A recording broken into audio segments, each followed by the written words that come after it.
Welcome, dear dreamer. Tonight, we follow Elara beyond the veil of waking to a place where the boundaries of memory and dream dissolve, to the city of echoing dreams. Here, every whisper carries a reflection of the soul, and every step brings her closer to discovering what it truly means to be awake.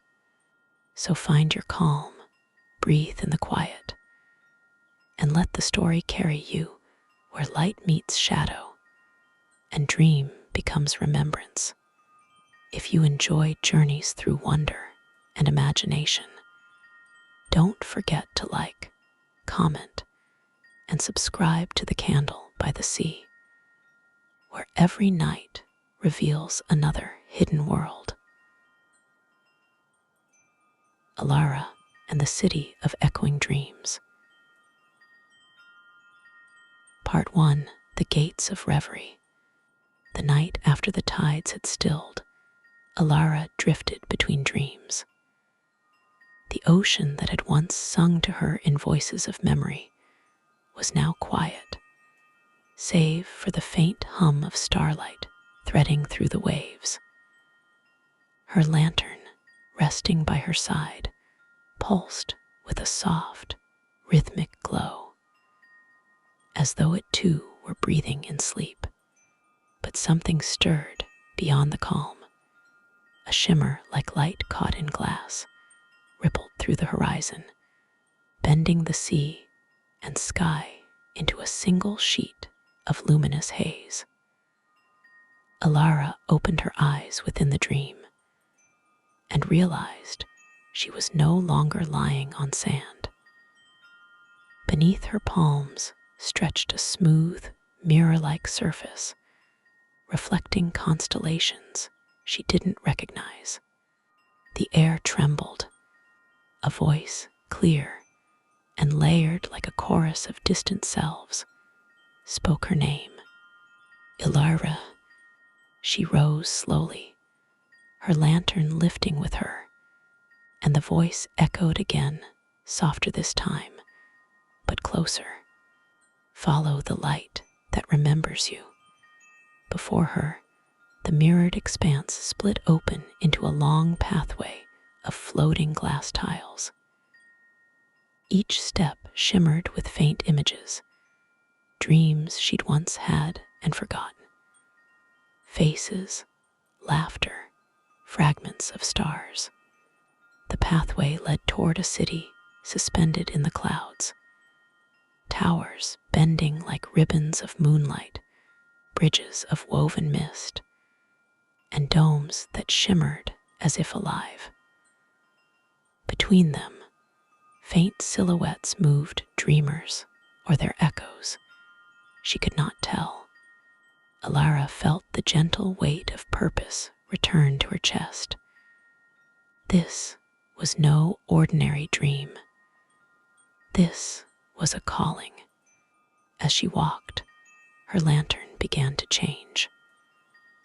The light within it shifted from gold to pale silver blue, illuminating invisible runes on its glass surface.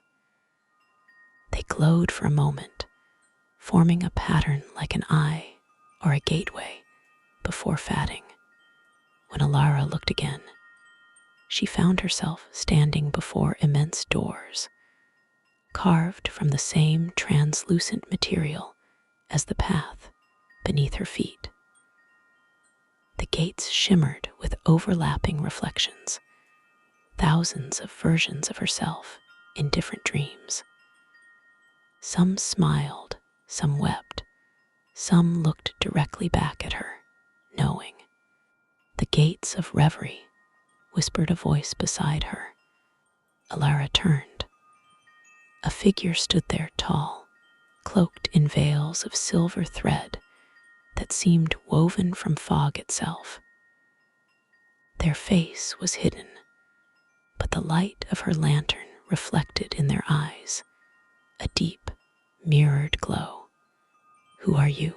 Elara asked softly. The figure inclined their head. I am the keeper of thresholds. Few arrive here with light still their own. The city awaits you, dreamwalker. Elara hesitated. Is this the realm of the dreamkeepers? The figure nodded. It lies between their domains. Beyond these gates, echoes of every dream ever dreamt walk freely. But beware, not all remember who they once were. Her lantern pulsed again. And why have I been called here?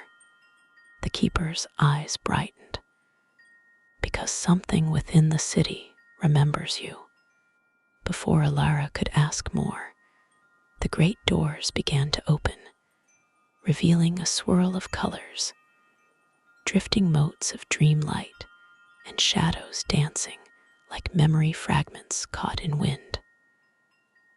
A warm, low hum filled the air, like the sound of countless heartbeats overlapping. She stepped forward, and the world shifted. The city of echoing dreams unfolded before her like a living dreamscape. Its streets curved in impossible ways, stairways leading into mist, corridors bending into reflections, and towers that reached into themselves.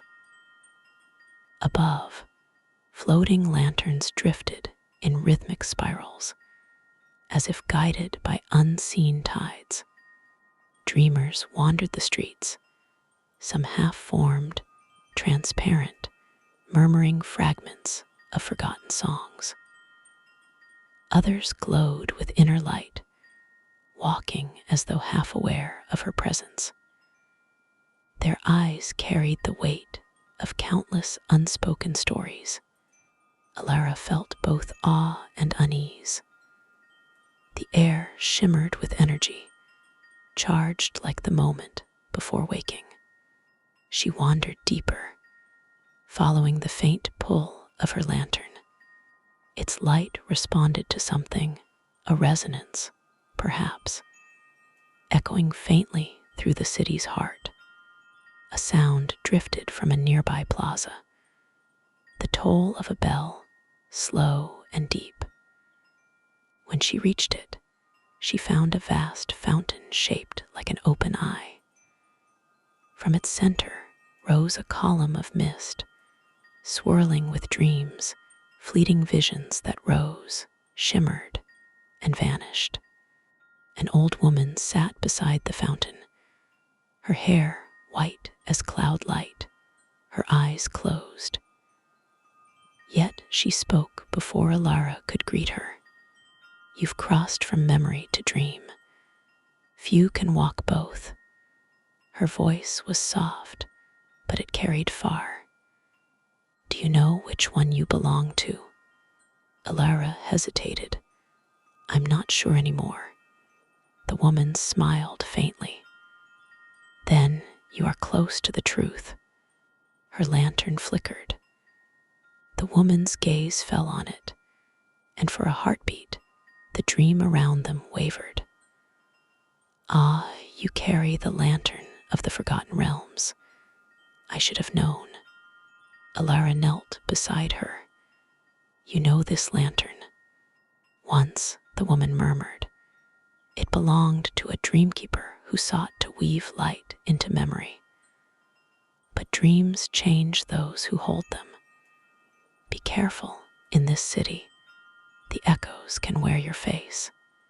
A gust of dream wind swept through the plaza, and when Elara looked again, the woman was gone. Only a faint shimmer remained, like the last note of a song. Night folded deeper around the city. The dream lights dimmed, and a silvery mist began to rise from the streets. From somewhere distant, Elara heard whispers, countless voices calling in unison, though she couldn't make out words. They came from the city's core, where a massive tower rose, spiraling endlessly upward. Her lantern tugged, gently toward it. Each step she took, the streets changed, bending, realigning, rearranging themselves, as though the city were alive, watching her.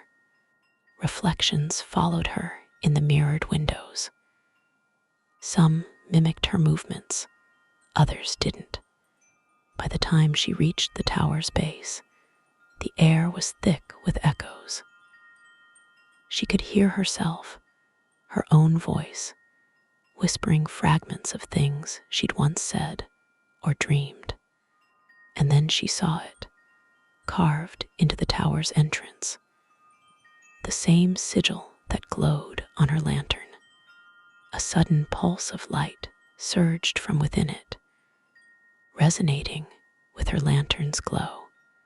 The sound deepened, vibrating through her bones, like two notes harmonizing after long separation. Elara, the voice came not from outside, but within the light itself. You've come home. Her breath caught, who are you?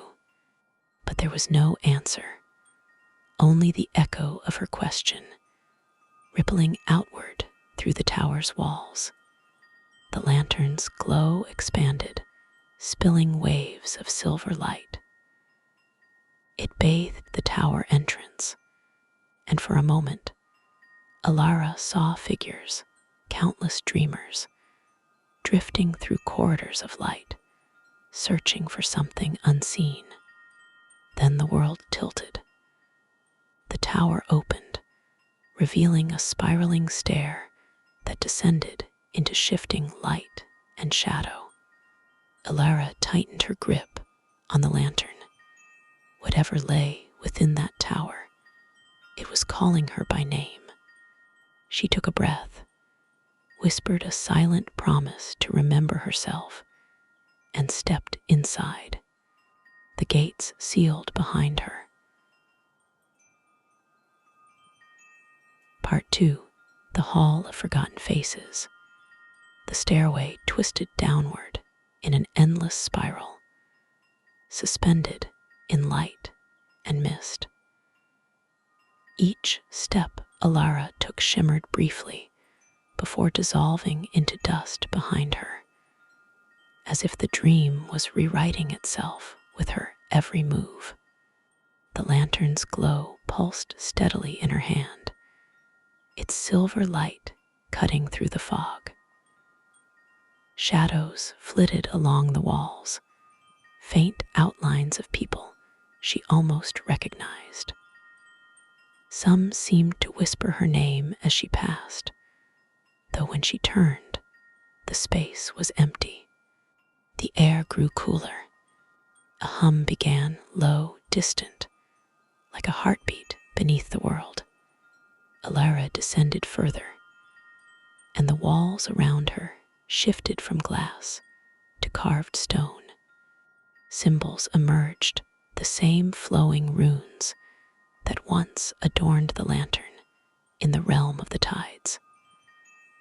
They curved like water, forming the outline of eyes, rivers, and hands reaching toward light. When she touched one, a memory surged through her, sudden, vivid, a dream she'd once had, standing in a field of silver grass beneath a moon split in two. She remembered the feeling of searching for someone she couldn't name. Then it was gone. The lantern flickered in sympathy, its flame reflecting that same broken moon. At last, the stairway opened into a vast chamber, circular, silent, and impossibly tall. Hundreds of mirrors hung suspended in the air like floating stars, each turning slowly, reflecting not her image, but others. Faces, men, women, children, all shimmering faintly, their expressions serene and lost. At the center stood a wide dais made of translucent glass. Upon it rested a pool of still water, black as ink, yet glowing faintly around the edges. Elara stepped closer, her reflection shifting in strange ways, splitting into multiple versions of herself, each slightly different. Some older, some younger. One wearing the Dreamkeeper's robe, another holding the lantern with both hands as though it were the world itself. Then a voice echoed from above. "Welcome, seeker of light." She looked up.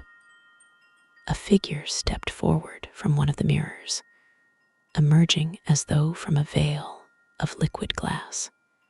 It was a woman, tall, radiant, her skin like moonlight, and her eyes swirling with constellations. Threads of silver mist wove through her long, dark hair. "Who are you?" Elara whispered. The woman smiled faintly. "An echo and perhaps once a dreamkeeper. They called me Elara, guardian of remembrance." Her voice carried both warmth and melancholy. "This hall," she continued, "is where the city keeps what the world forgets. Faces left behind in dreams. Reflections that never returned to waking." Elara looked around at the countless mirrored souls drifting through the air. "Are they alive?" "In a way," Elara said. "They are the fragments of those who dreamed deeply enough to leave something behind, a trace of thought, a shadow of heart. When their dream ends, the echo remains here, searching for what it once was." She looked down at the pool. "And sometimes the echo begins to believe it is the dreamer." Elara's lantern flickered, the flame thinning. "Why am I here?" "Because your lantern remembers," Elara said softly. "It carries not only light, but the essence of those who once guided dreams. It was forged from memory itself, from the first dream the world ever had. That is why the city calls to you." She touched the lantern gently. A wave of light rippled outward, illuminating the mirrors. Faces shifted, some turned toward Elara, whispering in chorus. "Elara, remember us." The sound filled her chest with a strange ache, longing, familiarity, loss. "Who are they?" she asked. "Those whose dreams you once touched," Elara said. "In every world you've crossed, forest, sea, and flame, you've carried light into sleeping hearts. They remember you, even when you forget yourself." Elara's throat tightened. "Then these are my echoes." "Some of them," said Elara, her eyes kind but sorrowful. "But others belong to those who carry your shadow." "My shadow. There is no dream without its mirror," Elara said. "You are light, but somewhere in this city walks your echo, the one born from what you left behind in the river of time." The chamber darkened. The mirrors dimmed, their faces turning away.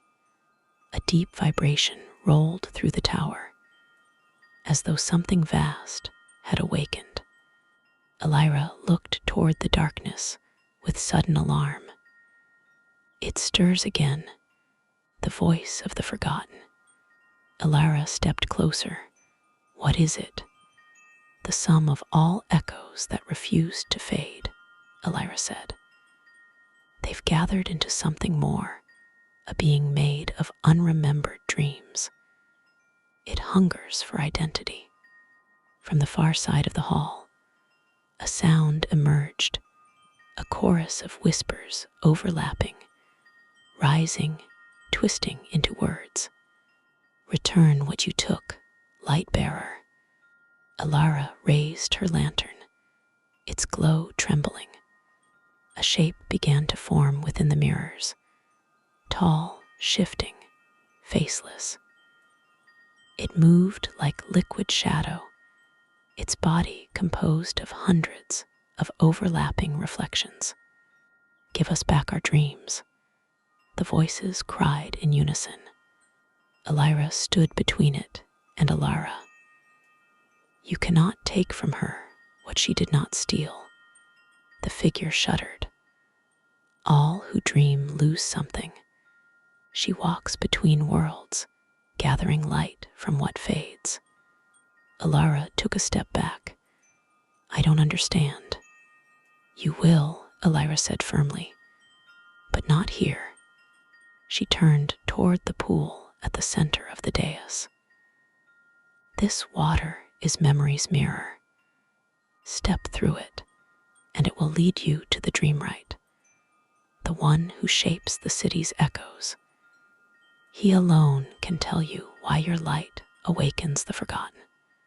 The shadow creature advanced, the mirrors warping around it. Elara hesitated, torn between fear and the strange pull of the pool's surface. "Go," Elara urged. "I will hold them." "But—" "Go now, Elara, before the echoes consume themselves." Elara took one last look at Elara, who stood radiant amid the growing darkness, her hands raised, summoning lines of silver fire, then plunged into the pool. The world inverted. Cold rushed over her, not like water, but like falling through glass. She couldn't tell if she was sinking or soaring, only that the reflections around her multiplied endlessly, spiraling into a river of light. She saw flashes, fragments of all her journeys, the forest of veils, the lantern gleaming over the forgotten realms, the stars reflected in the tides of memory, and beyond them all, a city that seemed to breathe, pulsing like a heart. When she finally landed, she was standing in a vast corridor. The floor was made of dream glass, and beneath it flowed streams of golden light, the dreams of those still sleeping. Above her stretched arches of crystal, each echoing faint whispers that faded as soon as she tried to listen. At the far end of the corridor stood a gate, circular, radiant, carved with the same sigil as her lantern, now glowing brightly as if awakened. She took a step toward it, but the air trembled, and from her shadow something moved. A faint outline detached itself, rising, forming into a silhouette that mirrored her shape perfectly. It turned its head. Its eyes gleamed with silver fire, and when it spoke, its voice was her own. "Finally," said the echo, smiling faintly, "you found your way back." Part 3. The Dreamwright's Paradox. The stairway wound downward, yet every turn seemed to rise. Elara could no longer tell if she was descending into shadow or climbing toward light. The walls shimmered like living glass, reflecting her in endless variations. Hundreds of Elaras, each holding a lantern, each walking with different expressions: wonder, sorrow, fear, serenity. Some of them whispered, some didn't move at all. Her footsteps echoed faintly, though not always in rhythm. Sometimes one echo lagged behind, sometimes it ran ahead, like another self walking just out of sight. At the base of the stair, a vast circular hall opened before her. The floor was made of fractured mirrors arranged in spirals, and in the center stood a structure that defied the mind, half observatory, half dream machine.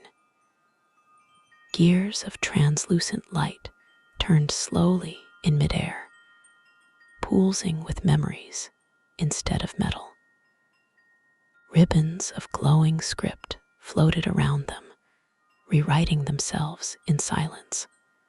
A figure stood within the mechanism, hands raised as if conducting unseen music. Threads of silver and gold drifted from their fingertips, weaving patterns through the air. Elara stepped closer, her lantern brightening. "Who are you?" The figure turned.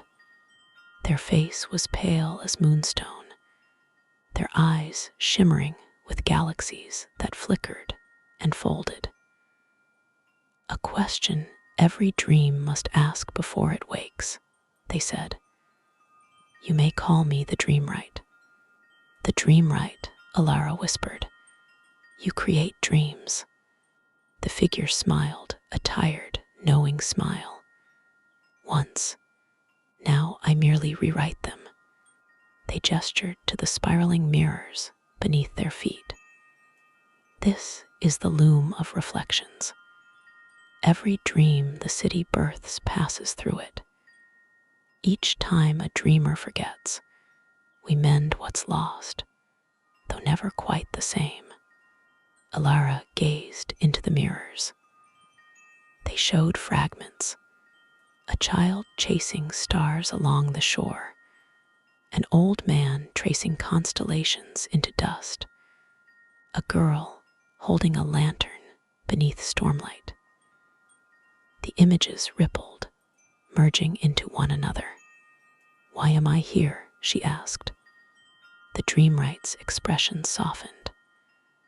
"Because the city remembers your light.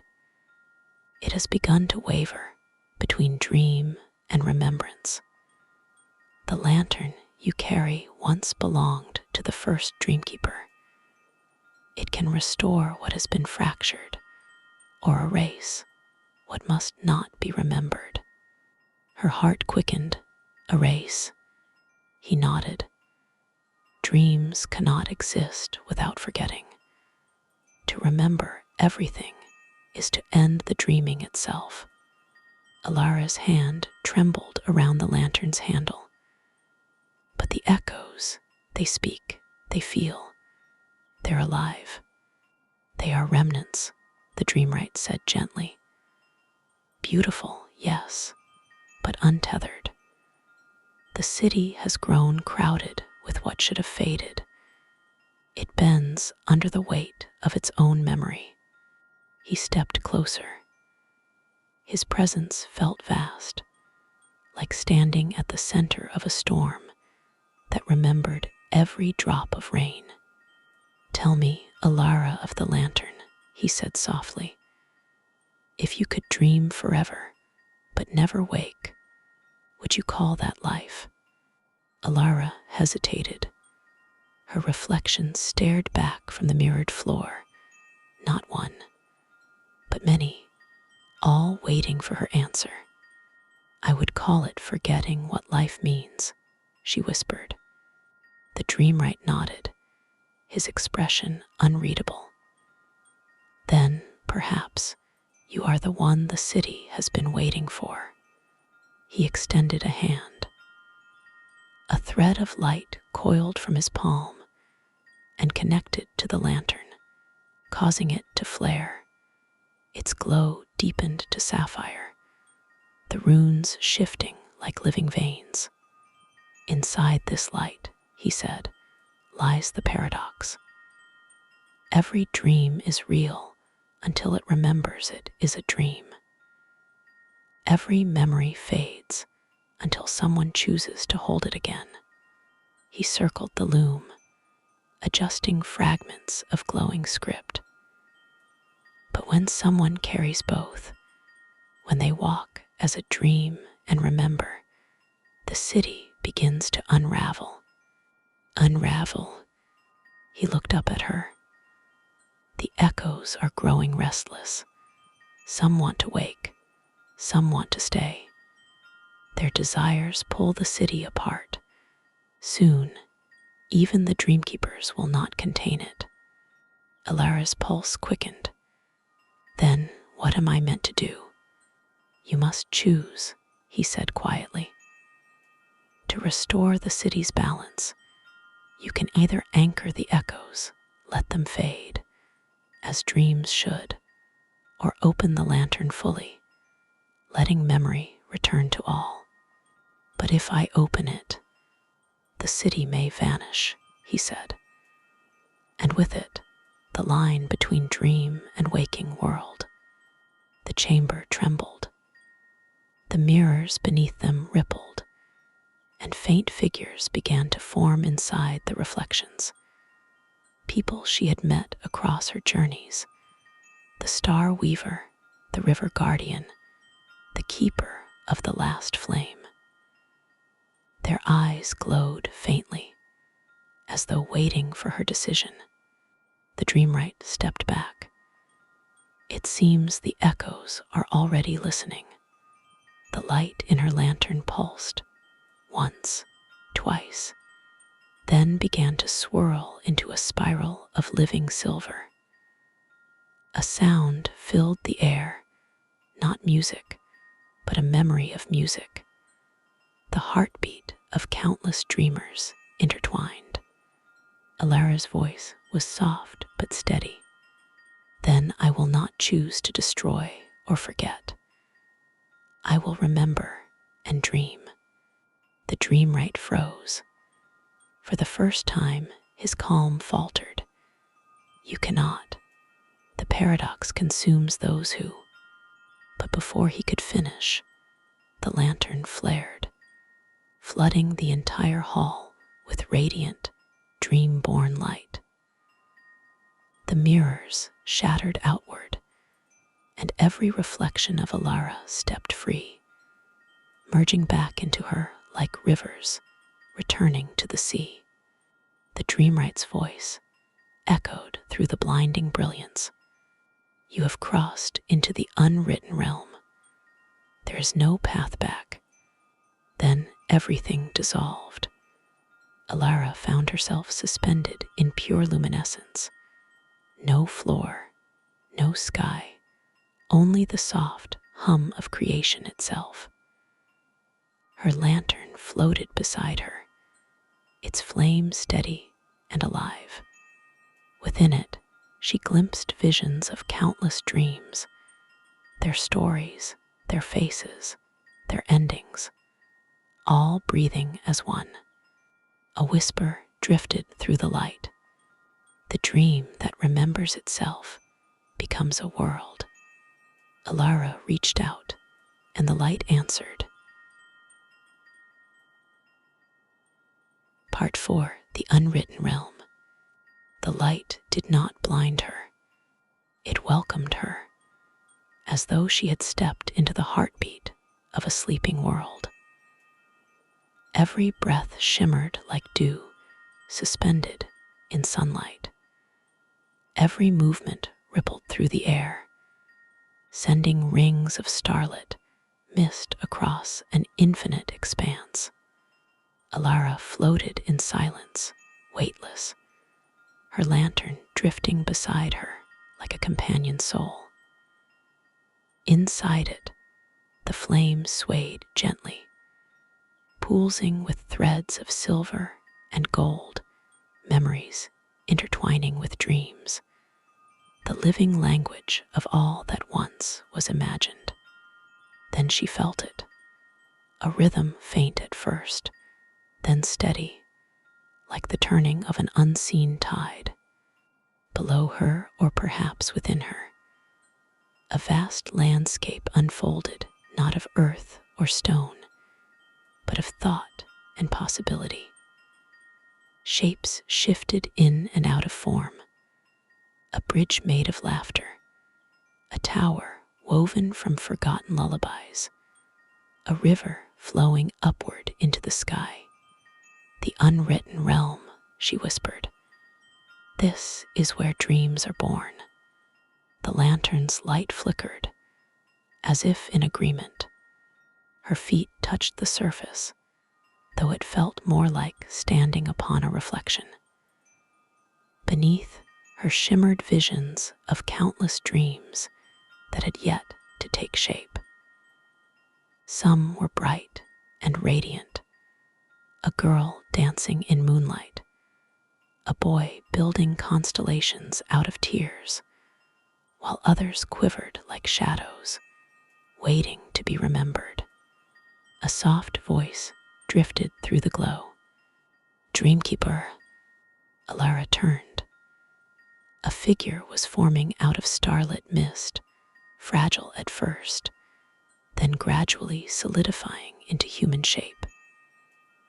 It was a woman, tall and luminous, her hair flowing like liquid light. She wore no crown, yet the air around her hummed with quiet authority. "Who are you?" Elara asked. "I am the first dream that ever remembered itself," the woman said. Her eyes reflected infinite horizons. "I am called Lunareth, the origin dream." Elara bowed her head slightly. "You know my name. All dreams know the one who carries the lantern," Lunareth said gently. "You have walked between memory and creation, and now you stand where they meet. But the lantern burns with both light and weight. Its flame gathers all that was lost. You have brought much with you." Elara glanced around. In the mist, shapes flickered, echoes of faces she had met before. The Star Weaver, the River Guardian, the Dreamwright. They hovered like constellations caught between becoming and remembering. "What happens to them?" Elara asked. "To the city of echoing dreams." Lunareth's gaze softened. The city was never a place. It was the dream of countless souls seeking to understand what they once were. When memory and dream collide, a world begins to collapse, unless it transforms. Elara's heart tightened. "So it's dying." "No," Lunareth said. "It is awakening. But awakening can feel like breaking apart." The ground beneath them rippled waves of color, rushing outward like the aurora given life. A deep resonance filled the air, the same vibration she had felt when she entered the Dreamwright's hall. Only now, it was everywhere, as if the realm itself was breathing. Elara lifted her lantern. "What do I do?" Lunareth stepped closer. "Every dream needs an anchor, something to remind it what it means to be. You can be that anchor, but only if you accept what the lantern truly holds." Elara's hand trembled slightly. "What does it hold?"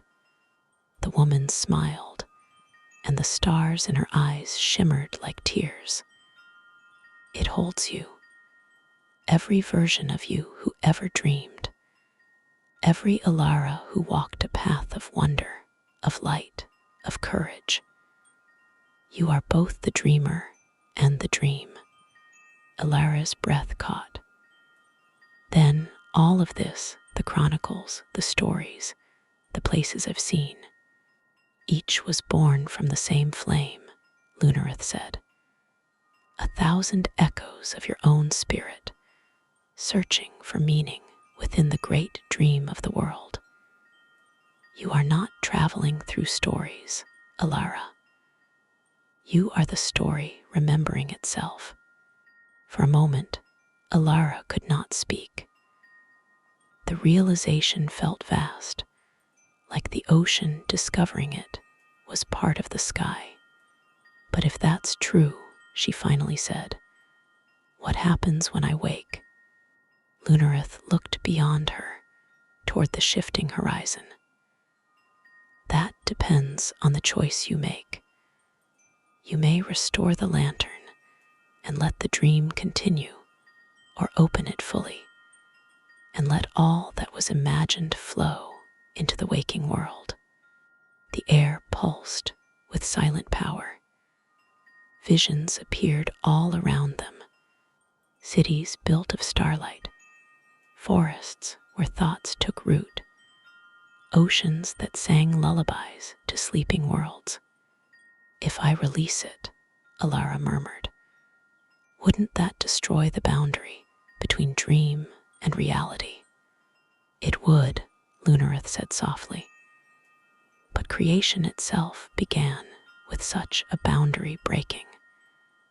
Every world begins as a dream. Every soul begins as a story. Elara's heart pounded. She looked at her lantern, the flame inside now swirling faster, mirroring the pulse of the realm. She could feel it tugging at her, not destructively, but with longing. Lunareth reached out, her hand glowing faintly. If you open it, the city will cease to exist as it was, but everything born from it will live on, as inspiration, as memory, as light in the waking minds of dreamers. If you choose to preserve it, the dream will remain eternal, but forever unseen. Elara's gaze wandered across the horizon, where fragments of dreams floated like lanterns drifting across water. They were so beautiful, and yet they longed for something more. I don't want them to vanish, she whispered, but they deserve to be real, to be remembered. Lunareth nodded. Then you already know your answer. The ground trembled once more, this time with urgency. A deep shadow began to ripple through the light, a storm of echoes and unfulfilled dreams swirling together.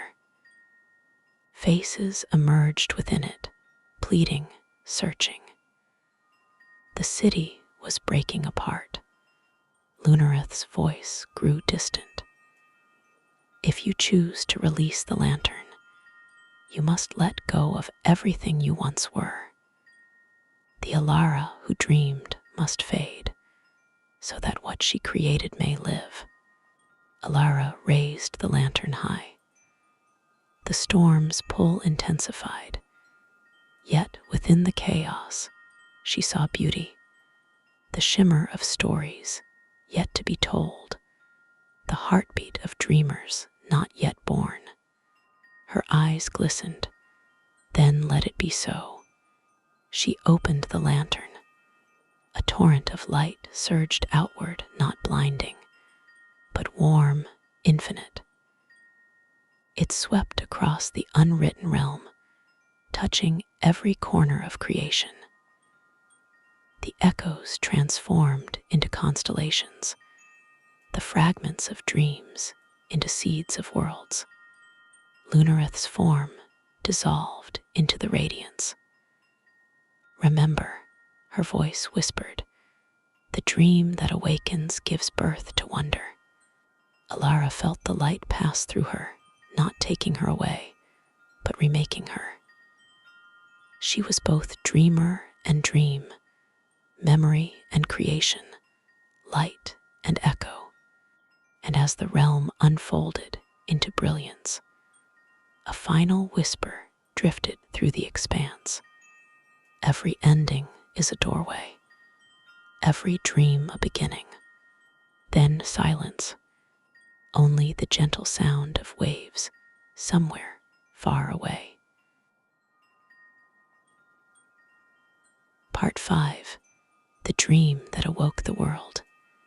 Silence, then a breath, the sound of waves, the whisper of wind through unseen leaves. Elara opened her eyes. She was lying upon the shore of a vast silver sea, the sky pale and trembling with dawnlight. The world around her shimmered faintly, as though still half-made. Waves moved without sound, and the horizon bled softly into the heavens. The lantern rested beside her, its flame now calm, no longer burning with urgency, but glowing like a heartbeat at peace. She sat up slowly. Her memories felt scattered, like pieces of music caught on the edge of waking. The city, the dreamrite, Lunareth, all of it lingered, but faintly, like the echo of a name whispered in another lifetime. When she touched the lantern, warmth rippled through her fingertips, not the radiant fire she remembered, but a gentle pulse, like living memory. As she lifted it, the flame flickered, casting faint silhouettes into the mist. And then she saw them, figures walking along the far edge of the shore, hundreds of them, perhaps thousands.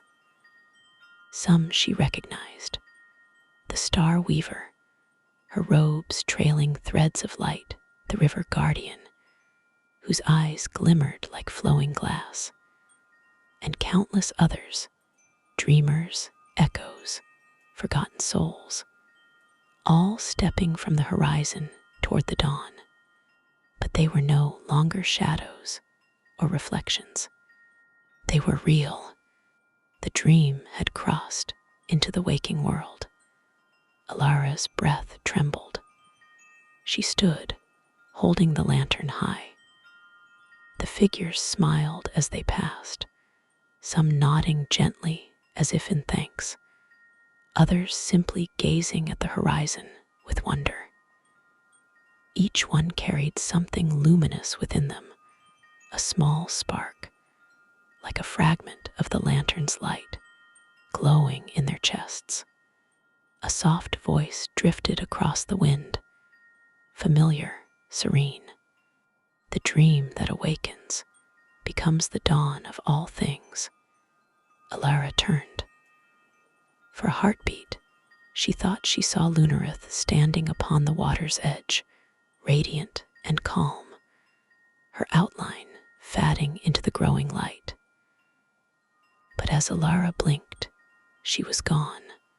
Only the shimmer of morning remained.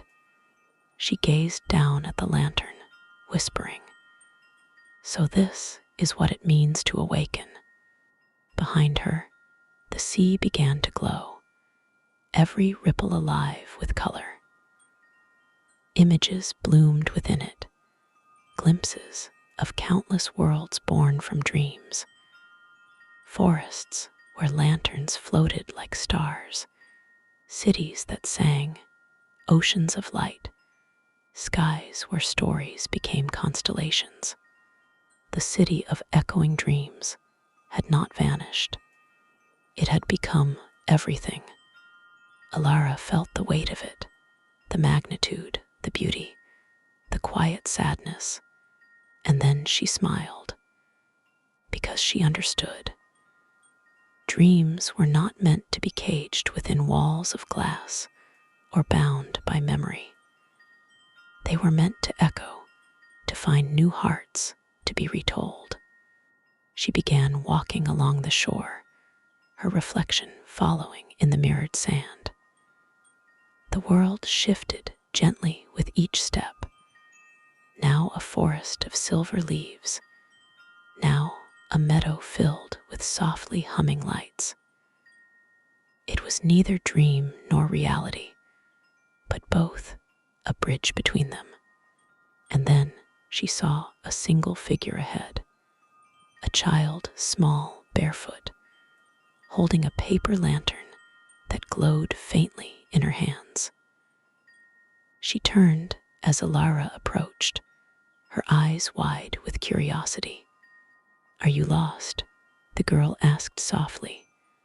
Elara knelt, smiling. "No, I think I've just found where the stories begin. The girl tilted her head, studying the lantern in Elara's hand. Is that where dreams come from? Elara looked at the flickering flame. Not anymore, she said gently. Now they come from you. The child smiled, and the light in her lantern brightened, its glow spilling across the waves like dawn breaking open. For a long moment, Elara stood there, watching as the first sunlight touched the horizon. She could feel something stirring in her, not the urgency of a quest, but the quiet understanding of purpose fulfilled. Every step, every journey, every echo had led her here, to this moment of awakening, where the dream was no longer just hers to carry. The wind stirred again, whispering through the mist. Keepers of light are not meant to hold it forever, only to share it until the world remembers how to dream. Elara closed her eyes. The words settled into her heart like a promise. When she opened them again, the sea was golden, the world whole. The lantern in her hand shimmered, its flame small but eternal, a gift passed on. She turned and walked toward the horizon, her figure fading into light, not vanishing, but transforming, her silhouette dissolving into the morning sky like a final echo of a song remembered. And somewhere, far beyond the shore, a new dream began to form, a city rising out of starlight and memory, built by those who once dreamed of her. The city of echoing dreams was no longer a place. It was a beginning. And so, beneath the rising dawn, Elara walks onward, her lantern now a quiet ember, its light carried by all who still dare to dream. The city of echoing dreams lives on, not as a place, but as a beginning, in every heart that remembers, in every story yet to be told. Thank you, dear dreamer, for joining this journey. If this tale spoke to you, let its echo linger. And remember to follow Candle by the Sea Adventures, where dreams awaken and light never fades. Good night, dear dreamer.